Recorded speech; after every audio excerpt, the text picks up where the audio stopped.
Hello, I'm Amanda Dunsmore, NGV's Senior Curator of International Decorative Arts and Antiquities. Welcome to this new virtual program series, New to the NGV, where we explore the most recent acquisitions to come into the NGV collection. I'd like to start by acknowledging the Wurundjeri Woiwurrung people as the traditional owners of the land on which we're meeting, and pay my respects to their elders, past and present, and to Aboriginal elders of other communities who may be here today. With my colleagues, Wayne Crothers, Senior Curator of Asian Art, and Suzi Shaw, Conservator of Frames and Furniture, we're going to explore some of the new Japanese-American design icons that have been acquired by the NGV and will be on display when the gallery reopens. I'd like to start here with this wonderful bench by George Nakashima, and I'll talk about his career as a master craftsman in wood and discussing it with Suzi. George Nakashima was born in 1905. His parents were Japanese, but he grew up in America, in Washington, DC. He trained as an architect, but then he travelled virtually soon after graduating. And he travelled to Japan, where he worked as an architect for several years, and then he went on to India. He was really searching at this very young age in his life for a deeper spiritual meaning to life. And it was really in India, in southern India, where he found this spiritual meaning, and he became very involved with the Aurobindo sect there, whilst also working as an architect. But it was also here in India where he actually experimented and began practicing furniture making for the first time. So he returned to America in 1940, and he started manufacturing furniture and teaching woodwork as well in Seattle. But then he was soon interned with his family during the Second World War. But really at this point in his career, it took a major shift because he met the traditional Japanese cabinet maker, Gentaro Hikogawa. And he trained while he was in this internment camp with Hikogawa, and he learnt traditional Japanese cabinet making techniques, as well as how to use traditional cabinet making tools, Japanese cabinet making tools. But most importantly, what he learnt while working with Hikogawa was actually patience and the art of perfection in the process of creating a work. So he was released from internment at the end of the Second World War, and just a year later, he started his own workshop in a place called New Hope in Pennsylvania. And that's where he established himself, he put down roots, and he opened up a business as a master craftsman, producing solid timber furniture, no veneers at all hardwood, solid furniture, both bespoke and limited edition works for the home, for the domestic interior for people. So we have two works in the collection by George Nakashima, this marvellous conoid bench and the conoid chair here at the end. Both of these pieces were designed in 1971 and produced in the 1970s. The word conoid actually refers to the studio on Nakashima's property, which he built, and he called it the conoid studio after a particular geometric form which is based around the shape of the cone. So the word conoid doesn't necessarily relate to the forms of these pieces, it relates to the name of the studio. So both of them are of that same design, the conoid design, but there's a key difference in that the chair was produced in his studio in Pennsylvania, but the bench was produced in Japan on the small island of Shikoku in a small workshop called Sakura Seisakusho. It was the only workshop, in fact, outside of his workshop in Pennsylvania that Nakashima endorsed for his productions to be made. He visited this workshop during the 1960s and was so taken by the level of craftsmanship there within the workshop that he handed over designs to them and allowed them to produce his own designs. And they are still working today producing Nakashima's designs. So Suzi, can you tell us a little bit about Nakashima's philosophy and his reverence and love of nature and for trees? Absolutely. Well, as you can see, this is such an immense and really solid piece. This is a massive slab of walnut, And it's 2 metres, 45 centimetres wide. So logistically, a bit of a challenge for our registration team to ship it all the way here. And what's so fascinating about it is not that he didn't use any new techniques or highly developed technologies or things. What's of interest to Nakashima was about preserving the tree and the act of nature itself that created it. So one of the fabulous things about his work is that he really leaves the life of the tree there to be revealed. So where normally you would have a tree slab then cut up into numerous pieces and you couldn't tell what sort of part of the tree it was from, you can really see in Nakashima's work you've got this massive, this is part of the trunk, and then you've got this disrupted grain here where a branch is coming out. So you're actually looking at the fork in the tree trunk here at this point. That's right, yeah. So this is the branch crotch. And then one of his other characteristics is what he termed the free edge. So that was his term for when you leave the edge of the timber, the raw edge, so it's not been planed down and made straight or anything. It's the characteristic of the tree's growth that he's left to produce this design. And so this part here is a free edge. You can see it's been smoothed a little bit. And I guess, he'd have to smooth it a little bit just so that you didn't get splinters. Yes, you take off the bark, of course. And then you smooth it a bit more just to get rid of any splinters. And then, it's a beautiful natural edge, and you can see on the other side too the same thing. Then the other thing that he does, which is a little bit different to most woodworkers, is he's left the knots in the timber. So often these are sort of pushed out and then patched because the knots they often shrink over time and then drop out. Right, as the wood dries out. That's it, yeah. So, but in this case, it's part of the features. So where woodworkers would normally call them faults, he's actually calling them features. And celebrating them. Exactly. Which is a very Japanese aesthetic, isn't it? Absolutely, to celebrate the imperfect. And that leads us to the butterfly key that he uses here to join between the two sides where a split is. So normally a butterfly key would be used for manufacturing, not so much for repair. His use of it is more about highlighting that life. Right.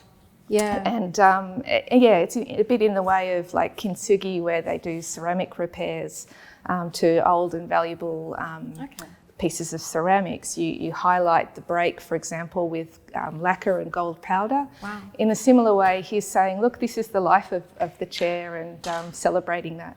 Yes, so it's both functional in that sense, isn't it? Yes, that butterfly key, it's holding that split together firmly, but it's also a beautiful detail in a way, isn't it? And celebrating that, the natural, I guess, age of the timber, and as it changes, it will potentially split more, but that key holds it together. Yeah. Which is quite and I beautiful. think you could sort of put on the label that this work is not just by Nakashima, it's also by nature.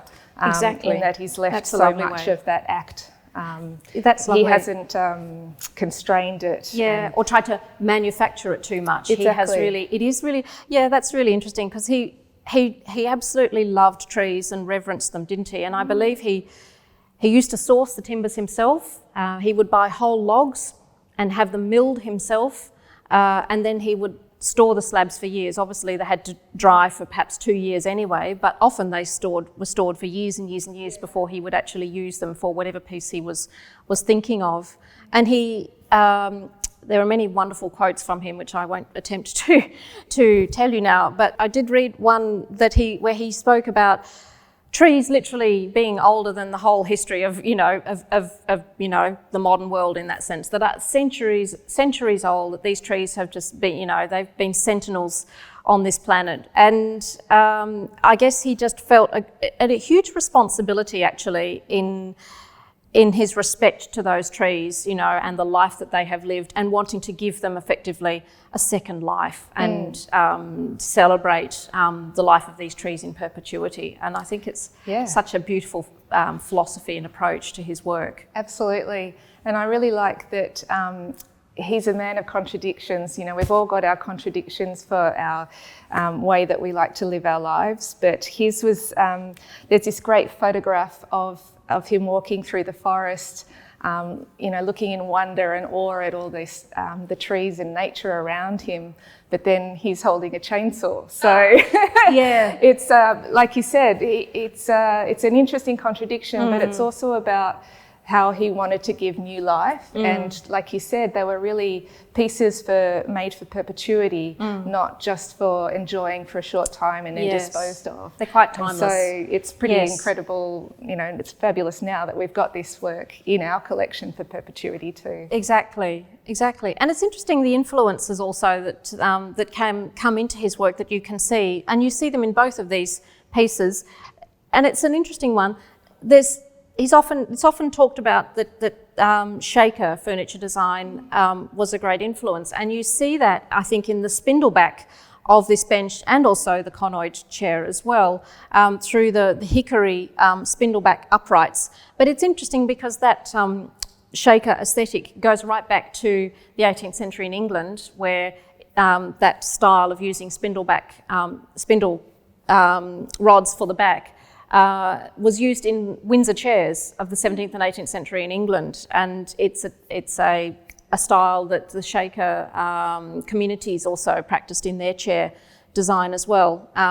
And then here we see it in the 20th century in Nakashima's work. And of course, we've talked about the influence of his own cultural heritage, Japanese aesthetics, in the celebration of both nature, the use of natural materials, and hand craftsmanship. You know, this is really an exceptional piece of hand craftsmanship. This is a unique piece. Whilst he made a number of benches, a range of benches, they're all completely unique in form and design. Well, the conoid chair is one of those limited production pieces. He did produce quite a number of conoid chairs. They were more in that sort of low-level production. And he did use tools. He did use power tools in that sense. So he's often credited with being one of the founders of the American craft movement. But that said, he used power tools as well in his production, and he also did produce works at a low level of mass production as well. So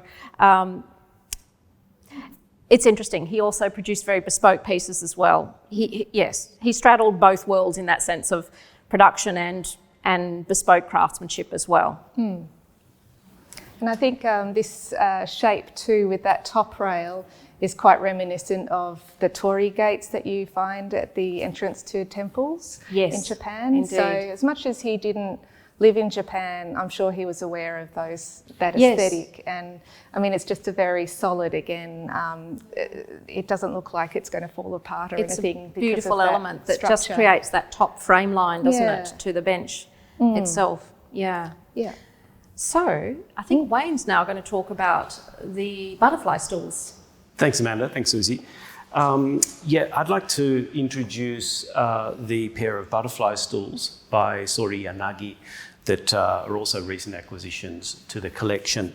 As a really interesting counterpoint to Nakashima's work, who is of Japanese parents but was born and grew up in the US, and Yanagi was born in Japan and really spent his career working in Japan, although he's very much seen as part of this international movement of Japanese influences in international design post-war, sort of 1950s.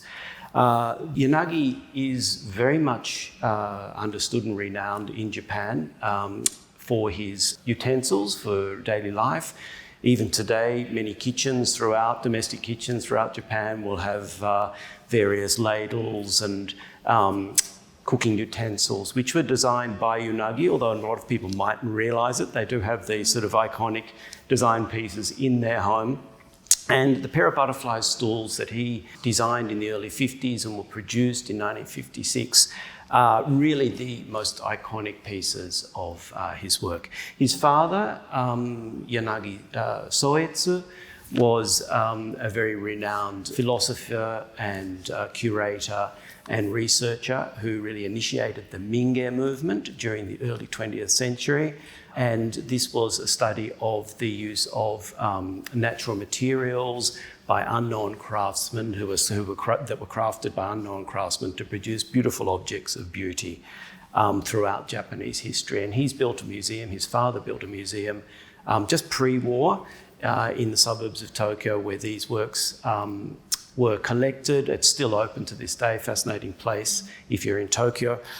His son, Sorionagi, studied architecture. So he went on a bit of a different tangent to his father, but he studied architecture in Tokyo. His influences were Le Corbusier, European French architect, and Charlotte Perriand, who he had a very fortuitous encounter and relationship with when she visited Tokyo in 1940, and she spent quite a few months in Japan researching Japanese historical design, historical aspects of regional clothing and interior decor.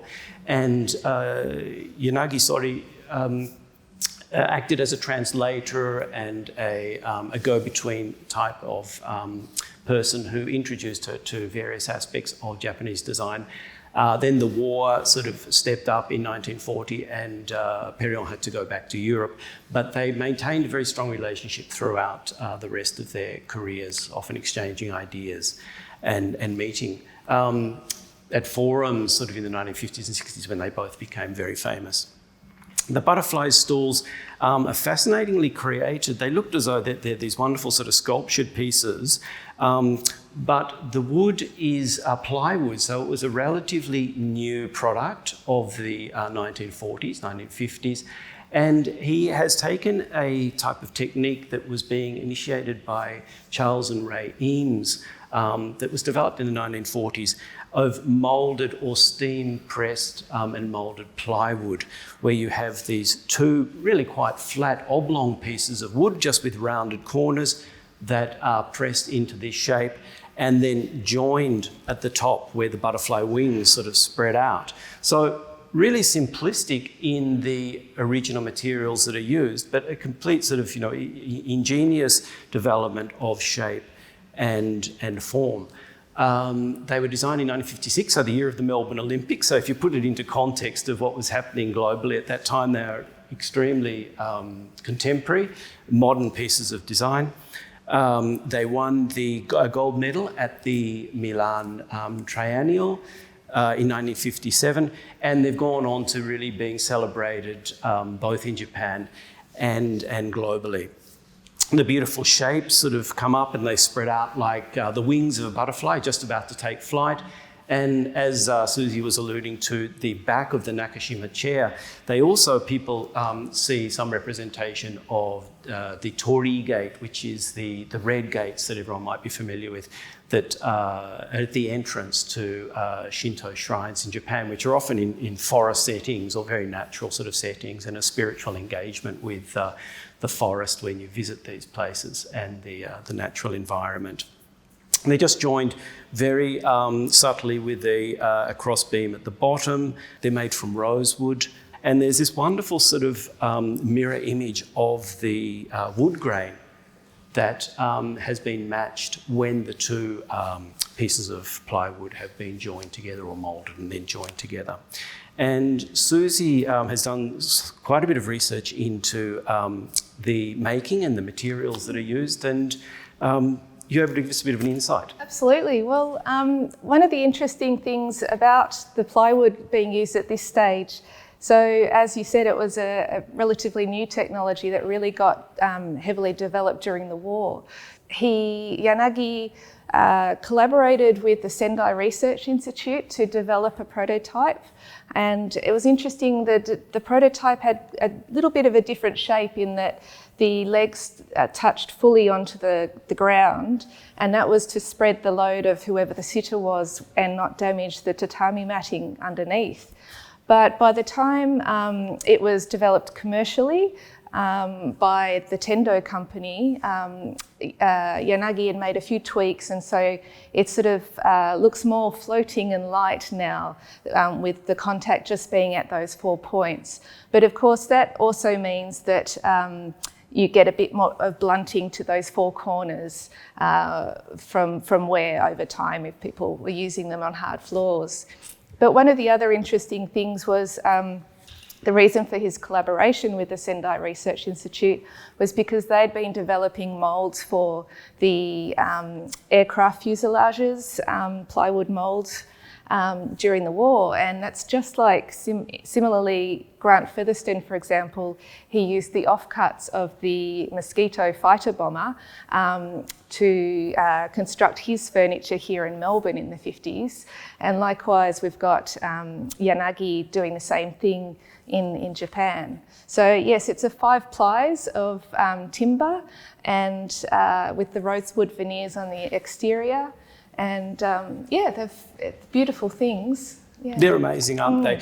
As you mentioned, produced in collaboration with Moko Tendo, which is a furniture producing factory in Tohoku, in northern part of the main island of Japan. And they still produce furniture to this day, and they still do produce the butterfly stools with different type of woods. Yep. You know, it's interesting to put out these are beautiful rosewood pieces, and maple these days, yes. Yeah. And they're collected by a lot of the institutions globally from really the 1950s when they were originally produced. We were lucky enough to cite this pair of very early pieces in the rosewood still, which they don't make the rosewood because there are a lot of international bans on the material. That's right. But we so shipping it around the world is a bit of a challenge. Yes, yeah. the conservation and registration negotiated all the permits that were required, but they certainly are museum pieces in that, and it does state that they were very early editions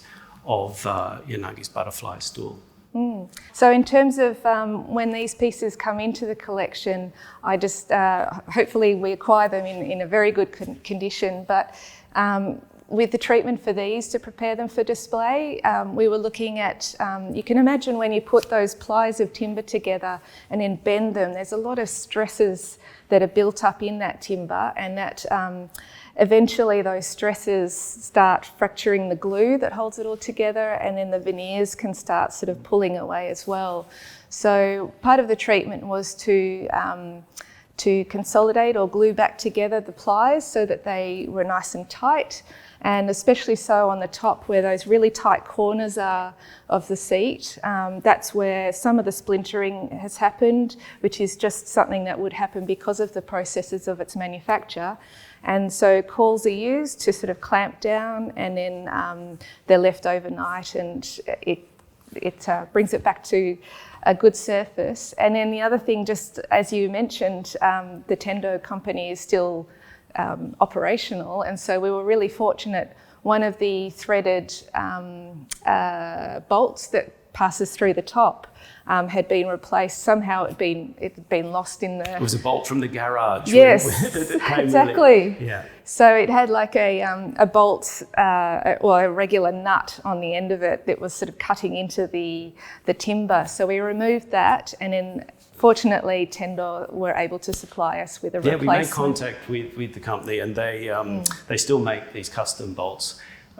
So we were able to get a faithful sort of original bolt to put back in place. As you said, the curve on the plywood is, you know, it's 90 degrees, which is something which always amazes me with molded plywood. Is this done with heat, or is it done when it's moist, or do you know anything about that? When the layers of ply are put together, they're under rollers to squish them down as much as possible. And then, yes, I believe these were originally, and certainly until the 1990s, produced in a wooden mould. So, yeah, they would have been steamed maybe, or... certainly the heat is the big aspect of it. So it's a combination of both probably. Now I believe they use steel moulds because they only produced, I think, 20 or 30 each year up until just the 90s, I think it was. And then now there's a larger production of them. With all those design stores globally, they're in demand. Yes. The more contemporary versions yes. that are produced. Yeah. The buy authentic. Yeah. So we'd like to move on to the Isamu Noguchi pieces that Amanda is very familiar with, and the table beside the Yanagi Sori chairs here. Thanks, Wayne. Yes, the third designer we'd like to talk to you about today is Isamu Noguchi, the designer of this marvellous coffee table here. I should just say before, back on George Nakashima, the workshop is still going in New Hope, Pennsylvania. It's run by his daughter Myra, and you can have a look at the website too. So it's very much in action still, and still producing George Nakashima's beautiful designs. But Noguchi, yeah, so Noguchi, all these designers, these three designers, their careers and their lives virtually span the 20th century. Noguchi was born within a year of Nakashima. He had an American mother and a Japanese father, but he had a much more peripatetic life than Nakashima, for sure. So he is regarded as American, like Nakashima, but very much with Japanese heritage. And his life really moved between these two worlds, both spiritually and physically. He travelled a lot in his life, particularly between the States and America.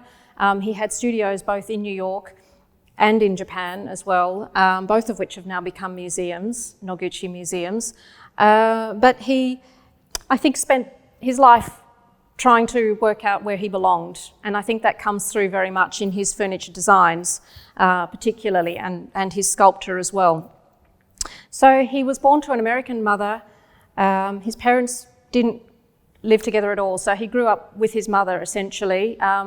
Born in California, but then he moved to Japan when he was 2. His mother took him to Japan, and he grew up as a young child in Japan. But then he came back to the States on his own at the age of 13, and he finished his schooling in the States and then began studying. He was studying with a sculptor in New York, but also at the same time studying to get into medical school.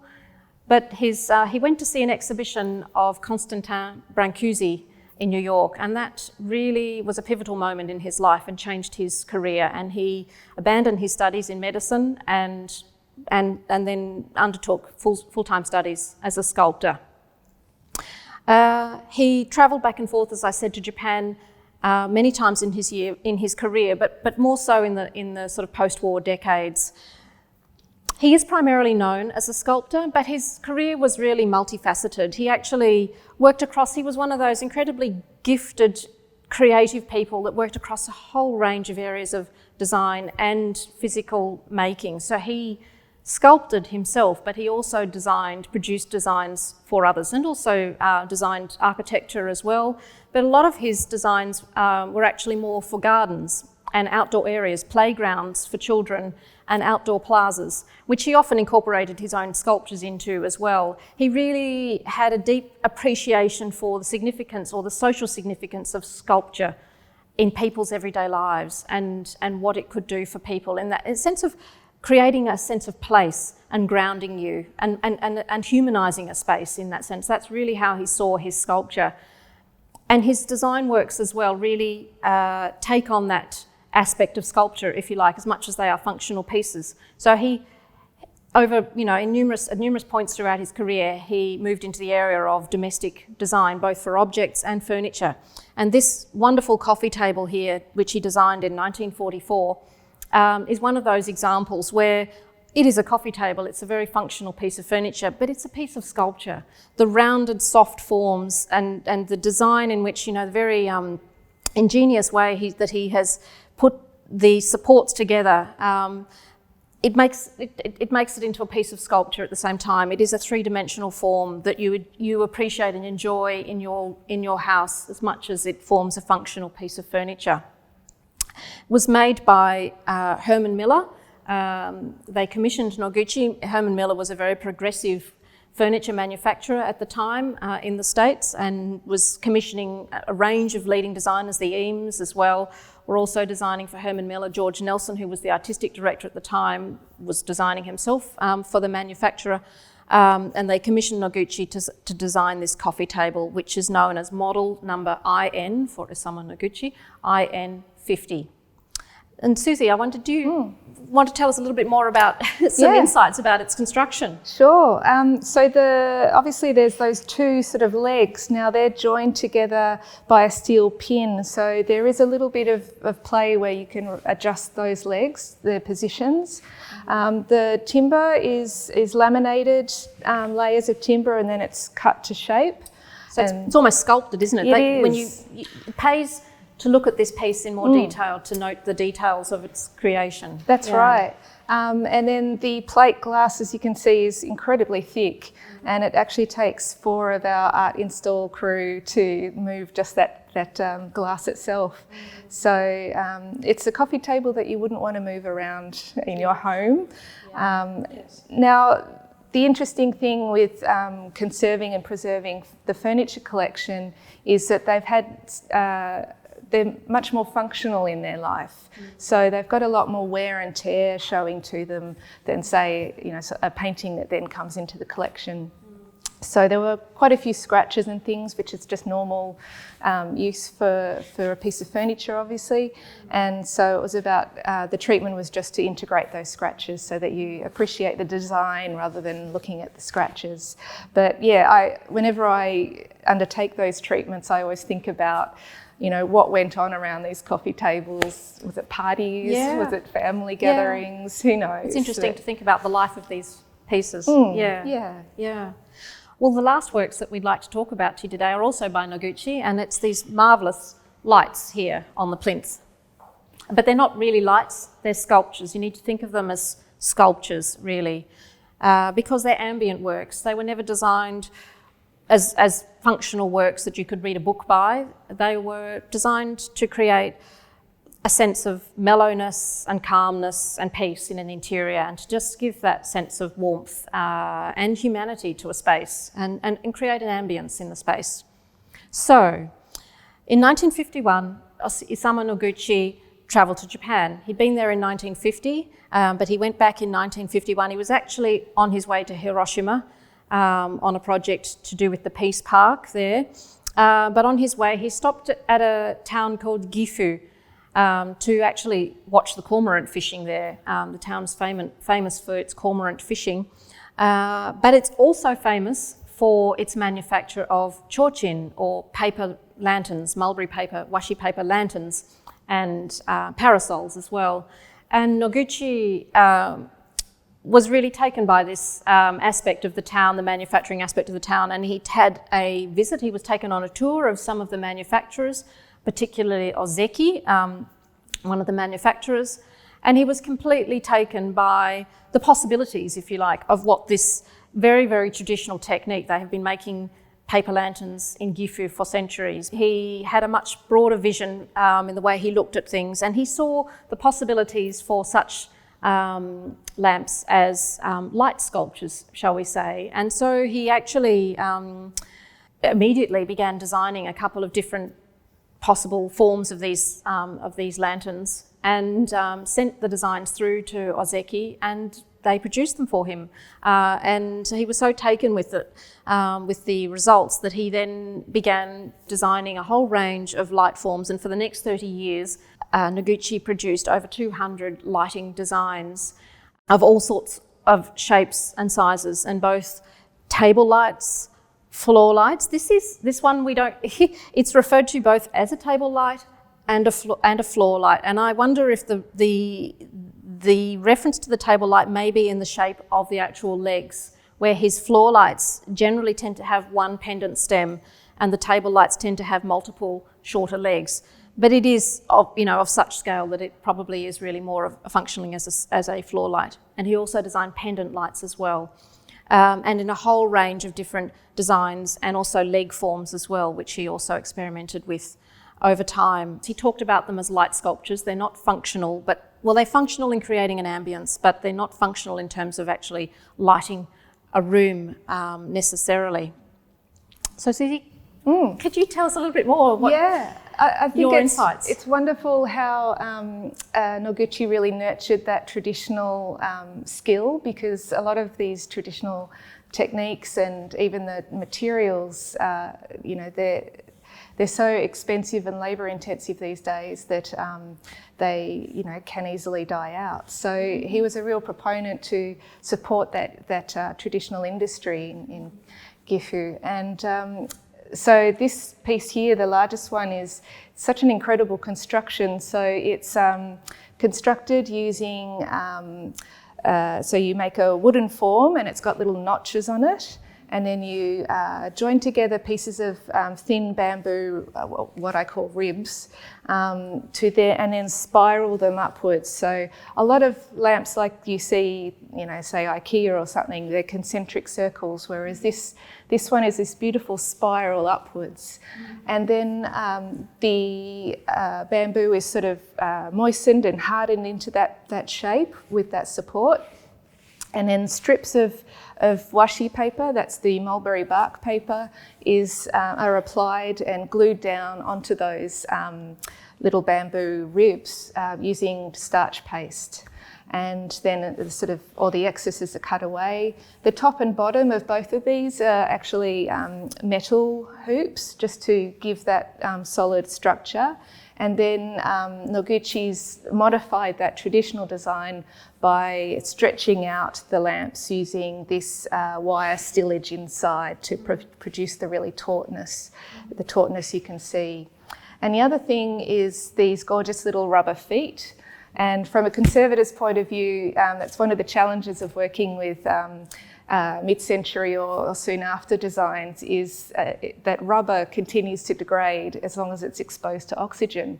So one of this larger one, which is produced earlier, you can start seeing the cracking to the rubber. So it's something we're very careful whenever we move it to make sure that they're still intact, and it's something that maybe in 100 years or something we'll need to be replacing them. But for now, we enjoy. Well, that's it. There's an inherent ephemeral quality to these works, and I think that's what we love about them. But it's also the reality of them too. Whether these pieces will be here in 500 years' time, who knows? The paper is ultimately light sensitive to a degree, isn't it? And as you say, the rubber feet as well. And that's a thing too. I mean, so as I said, Noguchi designed these lights over a period of 30 years. So we know the dates of their designs. He referred to this as the eggplant form. This eggplant form, beautiful light, was designed in 1969. But the smaller one, with a much more, you could say that's almost a much more traditional form, or you recognise it as such, don't you? But this is a far more contemporary, abstract design, shall we say, and that's 1985. But having said that, that doesn't necessarily mean that these two particular lights were made in those years, because they have been made continuously, and you can still buy these lights. They are still in production. So we don't actually know the years that these lights were made, although this is post-69 and that's post-85. But as to which year these are physically made, we don't actually have that information.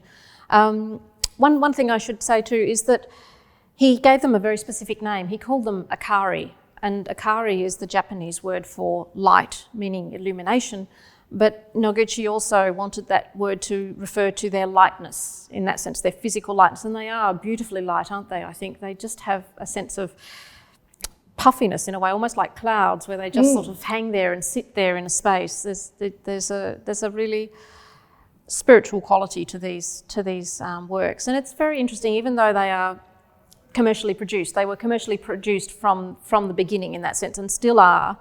Noguchi, he represented the United States at the Venice Biennale in 1986, and there were 5 rooms, and in 2 of the rooms he had a whole series of these akari lights, both pendant lights, floor lights and table lights. And he did receive a lot of criticism for that, because many people have never seen these or acknowledged them as works of art. They've always seen them as functional, commercial production, basically.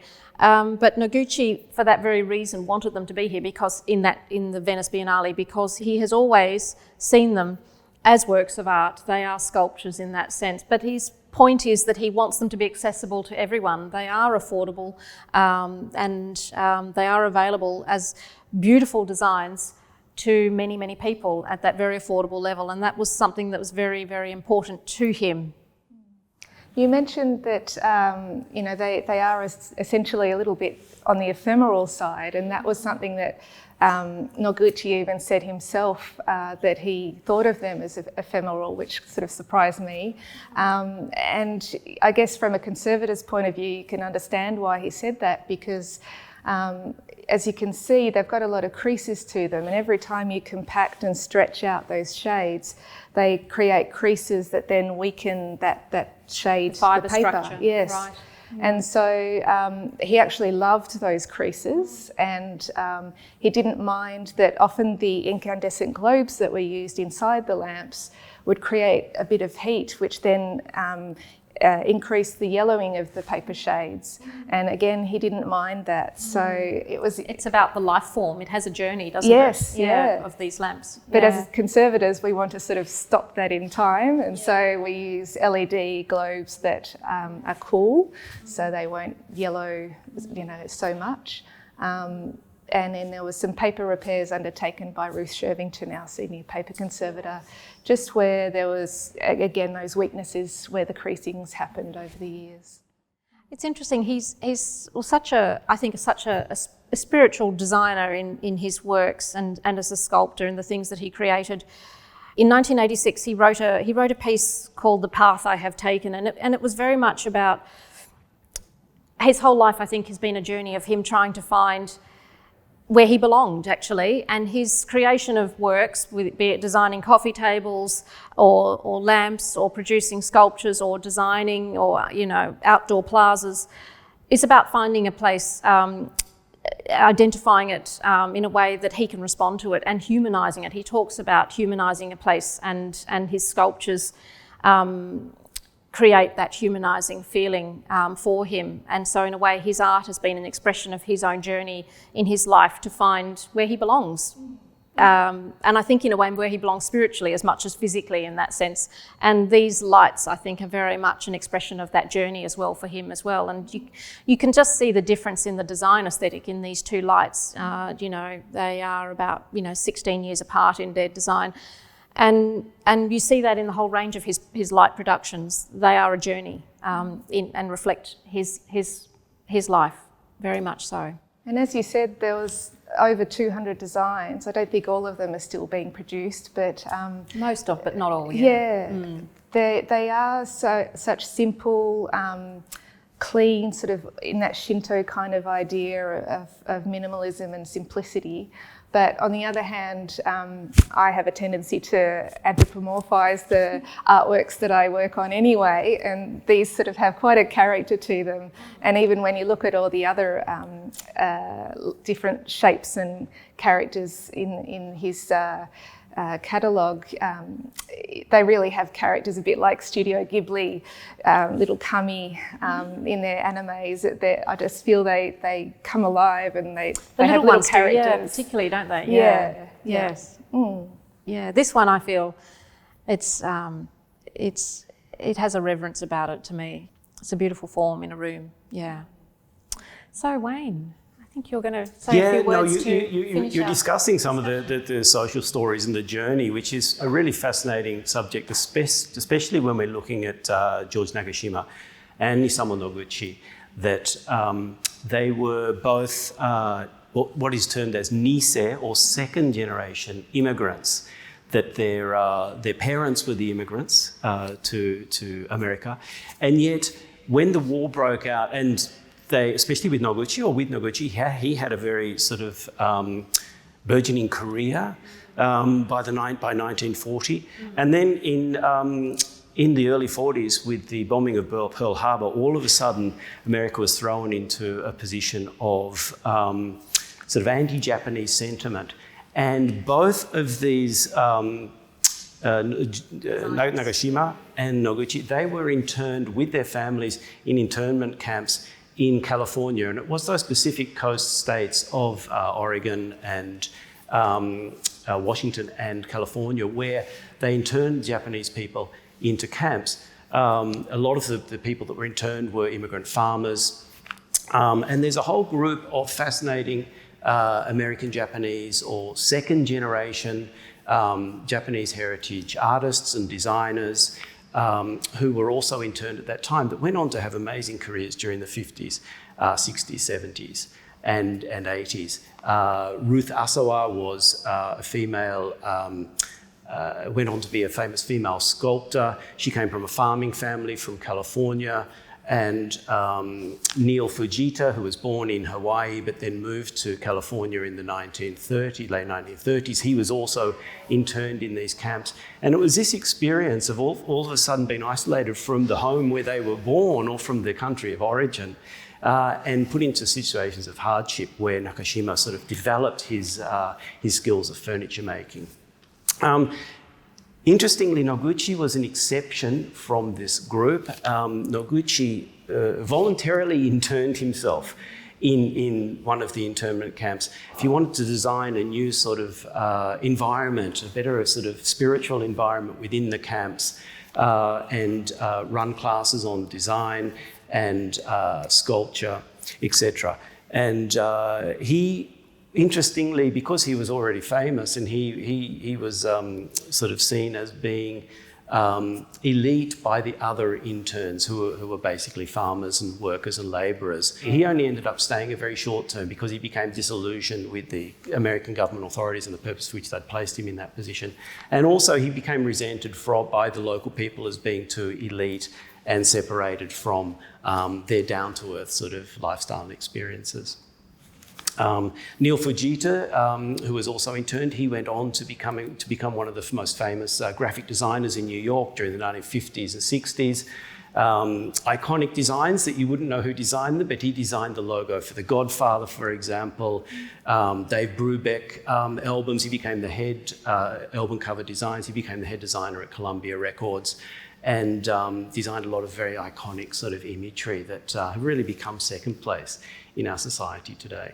So it was really, Nakashima, Noguchi, Ruth Asawa, Neil Fujita, and other Nisei or second generation immigrants who were put into these sort of quite testing experiences and took those experiences to really, as an opportunity to design these magnificent sort of icons of 20th century design, and also sort of these egalitarian objects of pieces which were intended not as high art or museum pieces, but as things that were produced often at affordable prices and things that we would use to furbish our homes with. So that wraps up our program today. Thank you for joining us, and we hope you enjoyed the program. And it's been a pleasure introducing these new NGV works from the collection. We look forward to seeing you back in the gallery when we reopen, and we hope you can join us for our next New to the NGV program, where we look at NGV's latest acquisition of Australian artist Joy Hester. Thanks, Suzi. Thanks, Amanda. Thanks, Wayne. Thanks, Suzi. All good.